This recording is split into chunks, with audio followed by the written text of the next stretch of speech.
காலையில 11, 11:30 மணி போல ஒரு அழைப்பு. அலுவலகத்திலேருந்து ஆண் நபர் அழைக்கிறாரு. வீட்ல பாம்பா சார், மனைவி பயப்படுறாங்க அப்படிங்கிறாரு. எப்பவுமே பாம்பை பார்த்தோன்னா ஒரு பதற்றம் தொற்றிக்கொள்ளும். அது வந்து தவிர்க்க இயலாது.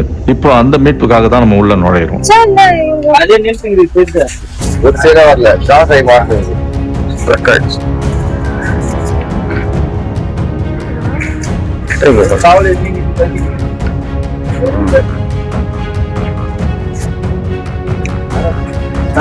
போட்டோல பார்க்க ரொம்ப பெரிய. இந்த பாம்பு இங்க இருந்த கடப்பாக்கல்லு கீழே மாட்டிருக்கு. எப்படி மாட்டிருக்குன்னே தெரியல. அதனால ரொம்ப ஆக்ரோஷமாகவும் ஒரு தாக்குதல் மனப்பான்மையோட இருக்குது இந்த பாம்பு. இந்த கடப்பாக்கல்ல ரொம்ப கவனமா நடந்தோம். ஏன்னா தூக்கும் போது திரும்ப ஸ்லிப்பாகி மேலே விழுந்துட்டா அந்த பாம்புக்கு மேலும் காயங்கள் இருக்கும்.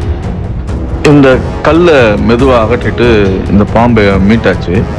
மீட்டப்புறம் எப்பவுமே சாரை பாம்புகள் வந்து தன்னை விடுவித்து கொள்ள போராடும். அந்த வகையில் வந்து அது ரொம்ப வேகமாக முறுக்கும். அதை தான் வந்து பாம்பு வாளால் அடிக்குது அப்படின்னு சொல்லுவாங்க. இது அந்த மாதிரி இடையில தான் நமக்கு மீட்பாளர்களுக்கு ஏற்படுத்துது. தன்னை விடுவித்துக் கொள்ள முயற்சி செய்யுது.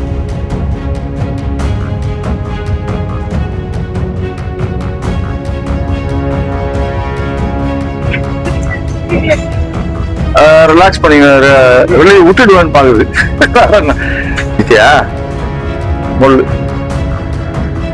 இது எவ்வளவு ஆச்சுமா நீங்க பார்த்து? எப்படி அதுல போய் மாட்டுச்சுன்னு தெரியல விக்னேஸ்வரா. அந்த பக்கம் போயிடுச்சு. அது கல்லு மேலதான் இருந்துச்சு, பிக் மேலதான் கல் இருந்துச்சு. அங்கிள் வந்து இப்படி பண்ணாங்க, கல்லு பரண்டு உள்ள வந்துருச்சு. ஓஹோ, சரி சரி.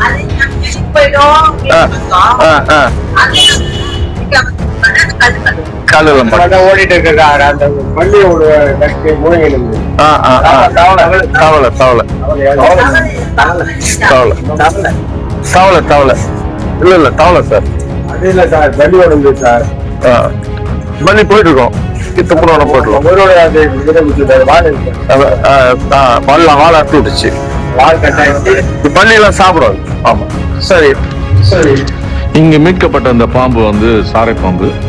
விஷமற்ற ஒரு பாம்பு, ஆனால் கடிக்கும். ரொம்ப வேகமாக இயங்கக்கூடிய பாம்பு. இதற்கு வந்து வாலில் முள் உண்டு. அது வழியாக அடிக்கும். அடித்தா மனிதர்கள் இறந்து போவார்கள்லாம் சொல்லுவாங்க. அதெல்லாம் ஒரு தவறான கருத்து. இந்த பாம்பினால் மனிதர்களுக்கு எப்போதும் ஆபத்து கிடையாது. இது எலிகளை மிகவும் விரும்பி உண்ணும் பாம்பு.